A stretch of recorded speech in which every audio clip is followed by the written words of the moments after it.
ang sumpa ng Diyos. Kita niyo mga kapatid, kapahamakan ang mararanasan ng isang taong nagdidisobey, ng isang taong hindi susunod sa ating pong Panginoong Yesu Cristo. So doon natin makikita na napakahalaga sa ating pong Panginoon ang kaluluwa. Amen. Amen. Kung meron lang isa, Lord. Amen. Pero ang nakakalungkot, wala. Mga kapatid. Amen. Wala. Kaya ganun po kahalaga sa harapan ng ating pong Panginoon. Kaya kita niyo mga kapatid, ano ang sabi ng Bible? Ang kalangitan ay nagre-rejoice over one sinner na lalapit po sa Kanya na mayroong pusong nagsisisi. Ganun po katindi sa ating pong Panginoon. So dapat maramdaman po natin mga kapatid ang ganong klaseng bigat. Maramdaman natin ang burden, ang passion ng ating pong Panginoong Yesu Cristo. Amen. Praise God. Hallelujah. God's heart is for every tribe. Kinanta na natin po kanina. Every language, every nation. Nandun po mga kapatid ang burden ng ating pong Panginoong Yesu Cristo. Jesus died not just only for us. He died for the world. Amen. Kaya nga anong sabi ng John 3:16? Amen. Ano ang sabi ng John 3:16? For God so loved the world. Ginamit niya ang salitang so. It is a superlative word na nagpapaliwatig ng ganon kalaki ang pag-ibig ng Diyos. Amen. That no man can define the love of God. Amen. Only God. For God so loved the world. Amen. Wala pong pwedeng ipantay sa pagmamahal ng Diyos sa atin. Walang pwedeng ipantay mo. Maraming panahon na kung bakit kahit dito sa tahanan ng ating pong Panginoon, during the devotion time, and I don't know to you, ako po'y naiiyak na sa ating pong Panginoon. Why? Because I know where I came from. Alam ko kung saan po ako binulutang. Hallelujah. Alam ko kung saan po ako kinuha ng Panginoon. That every time when I come to the Lord, I feel humble and serve to God. Right. Ibinababa ko po ang aking sarili. Hallelujah. Because without the grace of God, I am not the disciple of God. Amen. Wala po tayo mga kapatid. Sabi ng Bible, we are just filthy rags into the sight of God. Maruming basahan lang po tayo. Amen. Wala po tayong pwedeng pagmalaki. Kaya kung sagalang atin ng mga kapatid, ano bang meron ka na nais ng Diyos, ipagamit po natin sa Kanya. Wala man tayo maraming pera, di ba? Pero meron po tayong kamay. Meron po tayong dalawang paa. Meron po tayong bibig na pwede po natin ibigay sa Diyos. Amen? Ibigay po natin ang ating pong sarili sa Panginoon habang may oras na. Noong mga nakaraang mga buwan, mga kapatid, nawalan po ako ng kapatid. Alam niya ng iba sa inyo. Nang nawala po siya, mga kapatid, sad to say,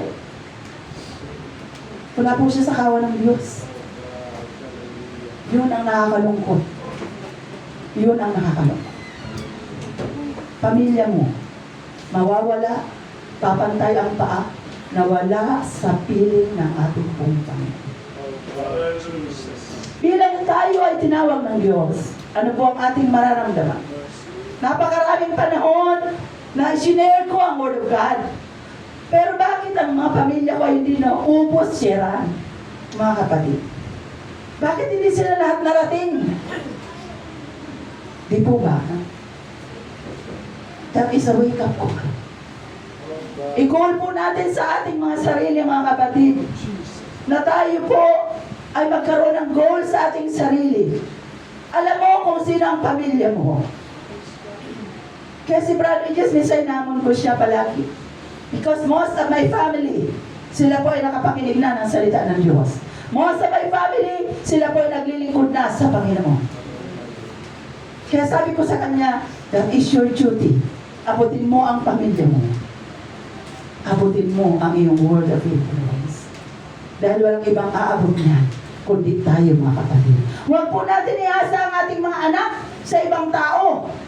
Huwag po natin iasa ang ating mga mahal sa buhay. Ay, pupunta naman si Pastor. Yan, si Pastor mag-share doon. No! You have a mouth to speak. Yes. You have a feet to go. Kailangan po natin magpagamit mga kapatid. Huwag po natin iasa sa iba. Kung kaya po natin gawin na natin. Amen! Tayo po ay magtuwangan. Tayo po ay kailangan lumago. Tayo po ay kailangan mag-go. Amen! Kaya makikita po natin ang iglesia ng ating pong Panginoon. It is a living organism.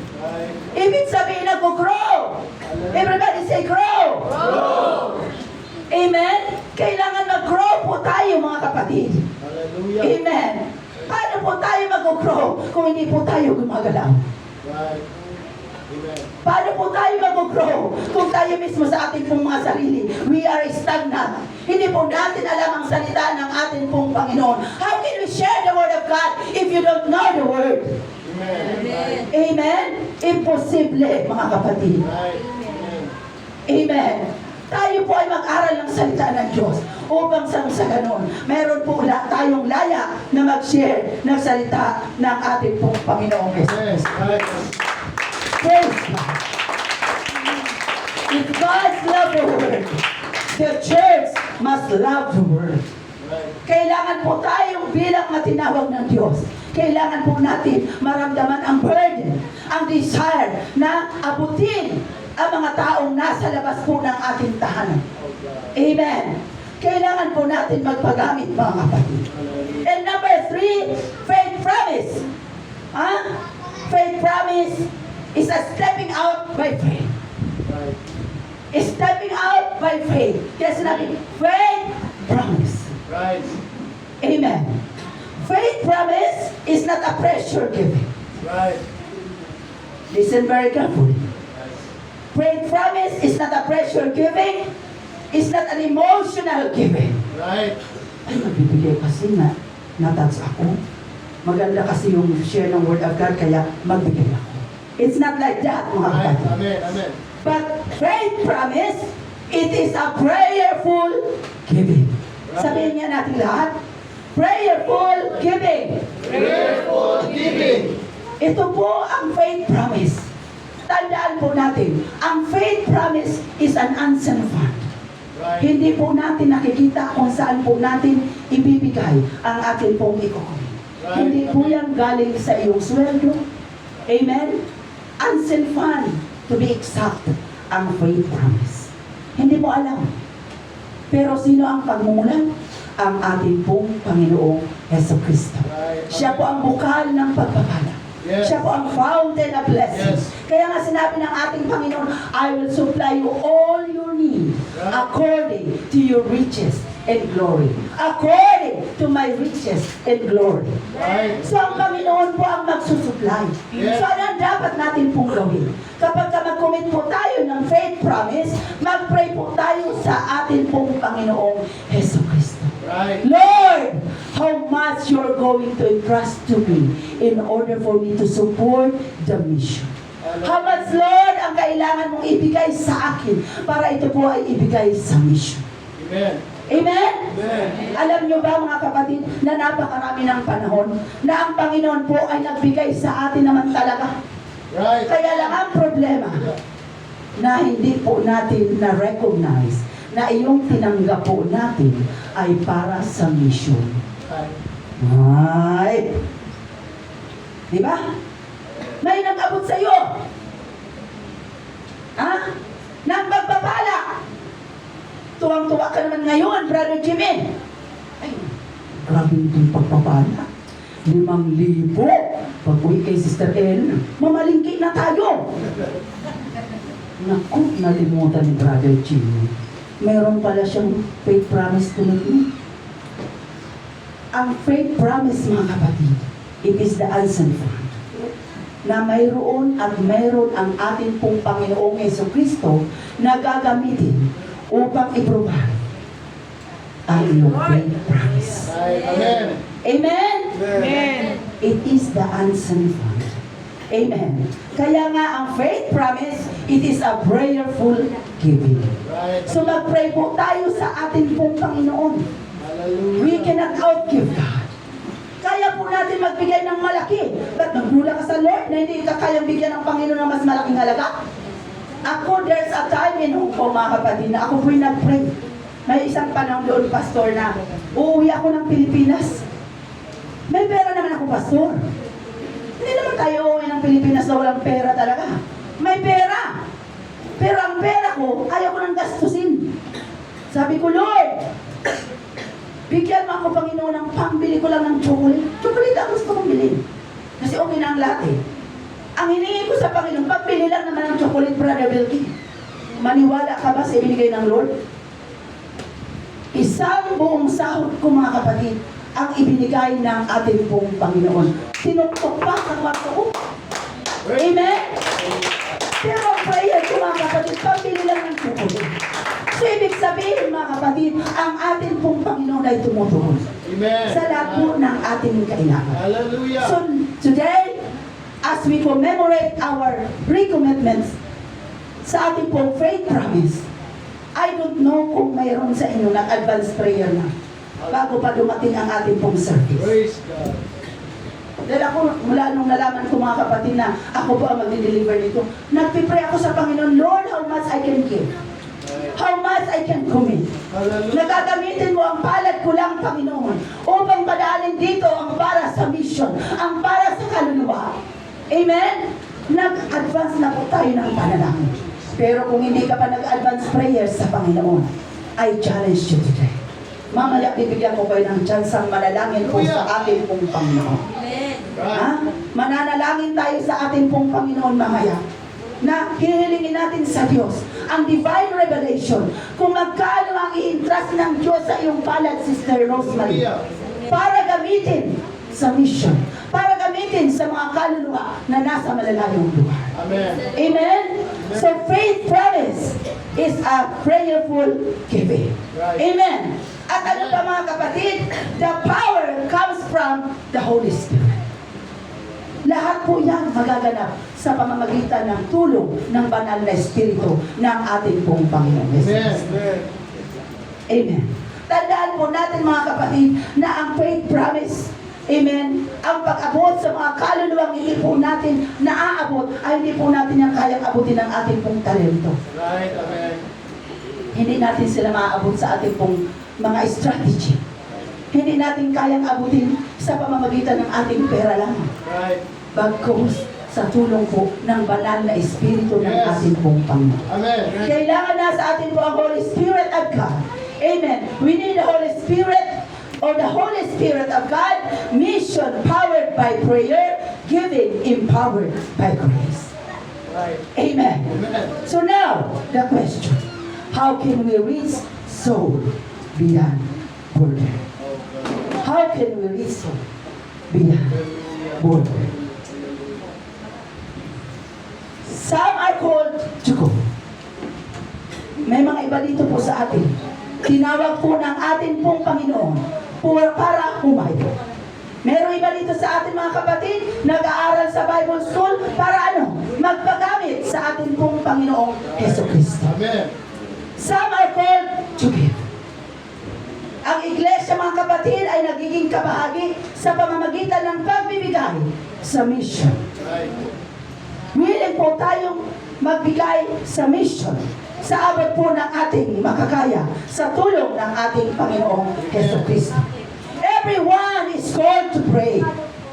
Hindi po magaganap ang mission without praying. Amen. Amen. Hindi po magaganap na marami ang mako-convert kung wala po ang panalangin ng iglesia. Right. Marami tayong gawain, mga kapatid. May mga ini-expect tayo katulad ng ating pong church anniversary. Hallelujah. But the question is, ano po ang ating goal sa ating pong anniversary? Sa bawat gawain ng ating pong Panginoon, siguraduhin po natin na dapat soul winning ang Right. heartbeat ng ating pong mga ginagawa. Right. Kailangan maraming kaluluwa ang maakay po sa harapan ng ating pong Panginoong Heso Kristo. Hallelujah. Everyone is called to pray. Hallelujah. At ano ang atin pong gagawin mga kapatid, encourage the minister. Encourage the missionary. Hallelujah. We have to encourage them. Ang inyong lingkod mga kapatid, I've been working to the missionaries for 2 decades. Nakipag-work together po kami mga kapatid. Nandoon, umahayo kami sa ibang lugar. Umaalis po kami sa pinaka-mother church, pupunta sa mga outstation namin. Pumupunta kami ng Macau, Pastor. Tumatawid kami ng dagat para lang ibahagi ang salita ng ating pong Panginoon. Amen. Pumupunta kami sa mga daughter church po namin para tumangan ang ating pong minister. Amen. Kaya hindi po opera si Pastor lahat. Si Pastor ang magwali, si Pastor magdilig, si Pastor mag-arrange ng upuan, diba? Si Pastor na magtugtog, si Pastor din ang magsunglit. Maagang malalagyan ng bulak sa iyo. Pag ganun, Pastor, huwag kang babayan. Huwag kang babayan. Amen? Kaya minsan narinig ko sa kanya, pag-pray niyo ako mga kapatid, kasi hindi pa ako gumagaling. Baka ang dami mong ginawa, Pastor. Amen? Kailangan po mga kapatid, natulungan po natin. Magtulungan po tayo. Amen? Huwag na po tayo mag-antay pa. Huwag na tayo mag-antay pa. Kailangan mo na lang ikita ang gawain. Gumawa ka na. Amen? Huwag na po tayo maghintay pa na utusan tayo. Magsumikap na po tayo. Kaya ako natutuwa sa ibang mga kapatid natin dito. Kaninang umaga pagdating namin, nararamdaman ko ng airport, nakapriti na dito ang ating sanctuary. O pagdating nyo, upo na lang kayo. O diba? Praise the Lord. Hindi nyo alam. May mga naunang nag-arreglo niya. O tayo uupo na lang. O diba? Praise God. Dapat lahat po tayo mga kapatid maging kabahagi. Amen. Amen. Maging kabahagi. We have to encourage. Sa Hong Kong Church, Pastor, marami po kami doon na supportahan sa Bible School. Sa Hong Kong gusto yung magsuporta sa Bible School. Marami din yung mga dalaga na mag-support sa mga nagpapastor ng mga binata. Oh, hindi walang ganyan dito. Brother Sherwin, wala ka bang sponsor doon? Diba? Pwede ka rin maghanap. Ihanap kita. No? Praise God. Maghanap tayo ng sponsor. Praise God. Marami Tama. na willing paaralin ka for the sake of mission, Amen. for the sake of souls. Praise the Lord. Amen. Ang aking pong kapatid na si Nersita Hongard na nasa Sweden na siya ngayon, siya po ay nag-graduate ng kanyang Bible School sa Acts. At siya po mga kapatid ay bunga rin ng pag-sponsor. Siyempre ng kanyang church sa Tondo. And of course, may ginamit din na missionary para po siya makapag-aral ng salita ng Diyos. Praise God. At nandoon po siya ngayon sa Sweden. Doon po silang mag-asawa, naglilingkod sa tulong ng ating Panginoon. Praise the Lord. Amen. So marami mga kapatid, may mga tao na willing magsuporta. Kung meron po tayong ganoong kakayanan, gawin po natin. Amen. Praise God. For the furtherance of God's kingdom. Para maraming maabot, para maraming marating ng Word of God. Amen. Amen. Para maraming maabot ang ating pong Panginoong Heso Kristo. Sabi mga kapatid ng Romans chapter 10 verse 14-15, how shall they hear without a preacher? Tama. How shall they hear without a preacher? And how shall they preach except they be sent? Alam niyo ba mga kapatid, marami pong gustong magpagamit sa Panginoon, pero wala lang resources. No? Tulad natin. Kanina minensyon na naman ni Pastor ang 2,000 square meter na lupa. Oh, kailangan natin ng sponsor. Kailangan po natin ng tutuwang sa atin. Di po ba? Kung sakalang atin lamang, hindi po marahil natin kaya pa. Right. Pero huwag po tayong titigil manalangin. Yes. One day, mga kapatid, Hallelujah. ang atin pong pinagpipray, ibibigay po yan sa atin ng ating pong Panginoon Jesucristo. Amen. Magtulungan tayo mga kapatid. Magtulungan po tayo. Katulad po natin ng isang walis, ang isang tingting ba may isa-isay? Wala. Pero kung mga tingting, lahat po tayo ay tingting. Bigkisin po tayong lahat. Tayo pong lahat ay may pwersa. Tayo po ay may lakas na pwede pong gamitin ng ating pong Panginoon. Amen. Tayo po ay kailangan na magbata. Kailangan tulong-tulong po tayo sa gawain ng ating pong Panginoon. Amen. At sa umagang ito mga kapatid, hindi ko man sa inyo ma-illustrate na maigi ang map of the world or ang nations of the world. Ito ang encouragement ko sa inyo mga kapatid as we stand together. Hallelujah. Hallelujah. Mag-isip po tayo ng bansa. At least 3 bansa na ating pong ipag-pray sa umagang ito. Hallelujah, Jesus. Brother Sherwin, praise God. At sa umagang ito mga kapatid, tayo pong lahat ay magpipray. Listen very carefully. This is very, very important. Tayo po ay magpipray. Bubuksan po natin ang ating pong mga bibig. Kakausapin po natin ang ating pong Panginoon sa abot po ng ating makakaya. We have to feel the burden of God. Kailangan po natin maramdaman. At alam po ba natin ang north, south, east, west? Saan ang north? Hindi nila alam lahat. Gawin po natin ang lugar na ito. Ang iba facing north, facing south, facing east, facing south. Gawin po natin. May nakaharap sa likod, may nakaharap sa unahan, may nakaharap doon, at may nakaharap dito. Ayan. Sige. Yung mga nandito sa harap, dito na kayo humarap. Mga kapatid. At bandang yan, humarap po kayo doon mga kapatid. At pwede po ba natin itaas ang ating pong mga kamay? Tayo pong lahat ay magpipray. I want everyone's mouth to open and speak to God in prayer. Lord, gamitin mo ako. Here I am right now, O Lord God, na nais magpagamit sa iyo, Panginoon. Imagine mo sa iyong harapan. Hallelujah. Kung saan ka nakaharap. Ano bang lugar ang nariyan? Maaaring nandiyan nakaharap ang iyong pamilya. Maaaring nandiyan nakatira ang iyong kapatid. Maaaring nandiyan ang iyong pinsan. Nandiyan ang iyong magulang. Come on.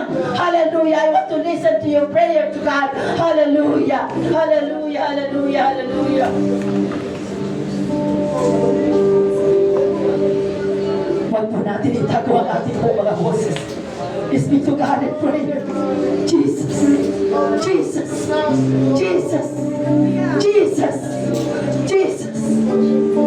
Kaya lang ba kaya natin ibigay na boses sa Panginoon? Speak to God in prayer. Alayasika rababa. Jesus.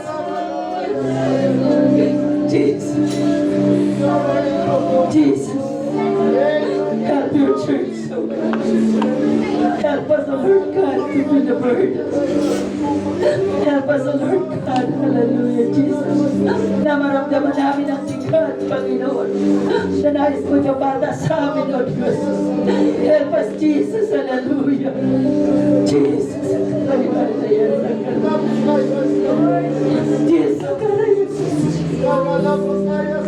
Jesus. Jesus. Come on, church. Hallelujah. Jesus. Mary, you are facing the side which is nandun ang Hong Kong, nandun ang Canada, nandun ang US, nandun ang Japan, nandun ang China. Jesus, help your people, O Lord God, na maramdaman namin ang bigat, Panginoon.